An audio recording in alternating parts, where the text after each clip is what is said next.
We'll go out to William La Jeunesse, who is live there in Malibu. William? Look at that. That's worse. Well, Ainsley, it is a nightmare situation for Southern California and LA County. This is supposed to be the wet season, right? We have no rain. Of course, we have a challenging topography also in these dense areas like the Palisades. And then, of course, the winds that you're seeing right here picking up. They're probably around 50 miles an hour down here at the coast where I'm at, and around 90 mile an hour in the foothills in the mountains. I'm going to step aside right now. Keith can show you one of those residences that I showed you this morning. It's obviously totally engulfed in flames, and you can see how this is a wind-driven fire. They're trying to stop it from going to the next home, which is right next door. We have seen roughly about 10 to 12 homes go up this morning since we've been here, and these are really close together. You can't see it, but the ocean is literally on the other side of that house. We're right on Coast Highway in about the middle of Malibu, which is 27 miles long.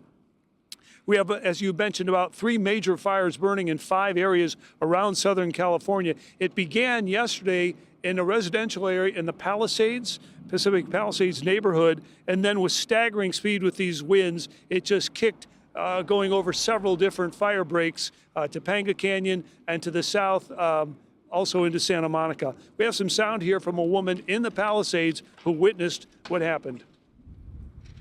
After being born and raised in the Palisades, having seen numerous evacuations, having been through earthquakes, fires, whatever you can say, we've been through it all.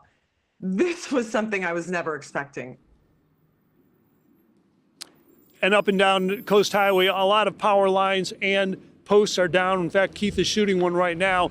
You can see the fire has already destroyed the cell tower there as well as the street lamps. And over time, that thing's going to come down along with some of the others that I've witnessed here this morning.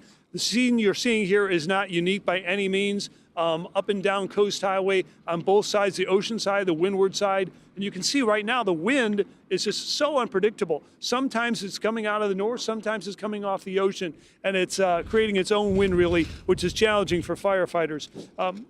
This area right now is burning several houses here along Coast Highway. Send it back to you. So, William, I got a question for you. You know, you've been covering these fires for decades out there. So as we look at this fire there on Pacific Coast Highway in Malibu, and we saw the crew spraying some water toward it, are they spraying it on the fire that's the house that is engulfed or on the house next door? Because historically, you know, you try to spray the roof so that the embers don't come over. That's a losing proposition there. I mean, if that house is on fire next to my house is next. And it is, and it has moved, like I said, about 9 to 12 homes in a row, bang, bang, bang. And that one they tried to save when we started it, you know, together this morning at 6 o'clock your time. That house was fine, and so was the one next to it. But literally, let me put my goggles back on. They're trying to cool it down. The next one, house over, parts of this power line are going to come down. So it's very hard to, and there's no structural protection, right? With winds like this, as you guys see, it doesn't matter how much water you put on that fire, the next home is going to burn. Yeah, and the one after, they're only about 1 foot or 2 feet apart. Ainsley? William, will you ask your cameraman to show our audience, you did this during your last live shot, all the homes, you said there are about 12 homes. Throughout the course of this morning, we've watched 3 go down. But if he pans over to the left, you can see all the homes that used to stand Keith, on the beach. I want you to pan. Yeah, so Keith, I'm going to have you pan slowly to your left, and people are going to be able to see what you see, the remnants, the flames. Those were all homes. And as you drive down PCH, you couldn't even see the water because they were home after home after home. Now they are all gone. And as he's going to pan all the way over to those lights far down there, those were all homes, you guys. They're gone. And I got here, I don't even know what time, but probably about 4 hours ago. And I don't say half of them were standing, but there's about 6 of them have been gone this morning. And situation is not unique. As up and down PCH, these homes along the beach, which are remarkably cool out on the deck and so forth, overlooking the ocean. Sometimes it goes underneath. I used to run my dog along this beach, and they're destroyed. And we're talking expensive homes, probably here along the coast, about $10 million each. Holy cow. Yeah, right. William, has there been any improvement in the wind? Because I know that is preventing the aircrafts from getting up there to to put some of that water down on it?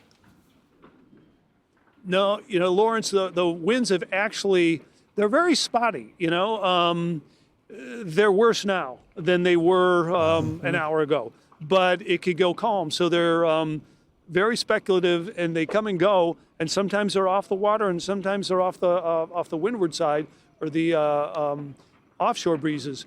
But when the firefighters, you could see, they've pulled out. I mean, they pulled out. They're trying to cool down the next residence, but there's no direct water on that flame at all because it's gone. Yeah. So William, in Florida, when a hurricane hits, they know what to do. The people get instructions, but they know how to handle it. Same thing with fires in California. There goes the power line. That house is about to go. Oh, my goodness, be careful. It is.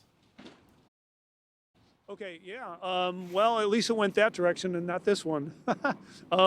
Yeah, there's power poles down, up and down PCH because this situation, what can you do? And you can imagine how long it's going to take for us to get power. There's 200,000 people in Southern California without power. Our power was knocked out yesterday morning just as a precaution because these high winds, obviously you're going to get more ignition sources. So the wood pole just broke in half? And it fell toward the water because had it fallen the other way, that would have, you were right there, right? Well, yeah, we were. I think we're far enough away. It would have been scary, but no, we're purposely on the other side of the road. But yeah, these power lines are down all along PCH. So, William, I hate to interrupt I showed you William, that there were. Do you need to leave? Are you safe? It's raging right now. Yeah, we're okay. We're okay. We can move the other direction if we needed to.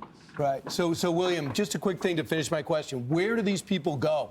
They can't go to Santa Monica, right? So are they just heading north? Well, they can go over the hill to Agora and to Calabasas, Woodland Hills, Thousand Oaks, that kind of thing. Okay. But PCH is closed from the tunnel, McClure Tunnel, coming off the 10, all the way to, our first stop this morning was right around Pepperdine. Mm-hmm. So, but they probably moved that to the north because I've got to imagine so many more people are going to wake up this morning and find themselves under a mandatory evacuation because this thing is moving so fast. I got to tell you, when I got up this morning and was looking at coverage, it was all out in Pasadena and Altadena, and there was nothing in Malibu. There was no crews up here. And as I came south, I fully expected to make it to the Palisades. I didn't get halfway there because I started situations like this. Is that where you live? You live up there, around there? Yeah, I live out near Zuma. So I come into West LA, it's about 26 miles, but Pepperdine is probably about 10 miles south of me. And, the fire had almost reached Cost Creek, but it was a situation like you see here, fire on the ocean side and fire on the retail on the land side, if you will. Not quite to the town center, if you will, but definitely. What was that? What was that? I was going to say probably a propane tank. Mm-hmm. Oh, my goodness. But I've watched these, I went through the Woolsey fire in my own neighborhood, and you'd go in afterwards, and the gas would still be going. It sounded like a blowtorch.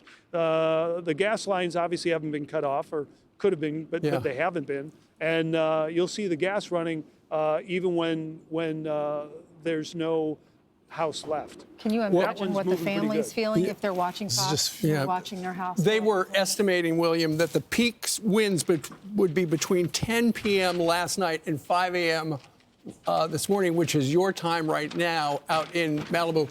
We are going to let you step aside and you talk with your crew and figure out if you are safe to stay there or if you evacuate to another location, and we will be back with you. Thank you, William. In a little bit. Great, amazing coverage. I'm Steve Ducey. I'm Brian Kilmeade. And I'm Ainsley Earhart. And click here to subscribe to the Fox News YouTube page to catch our hottest interviews and most compelling analysis.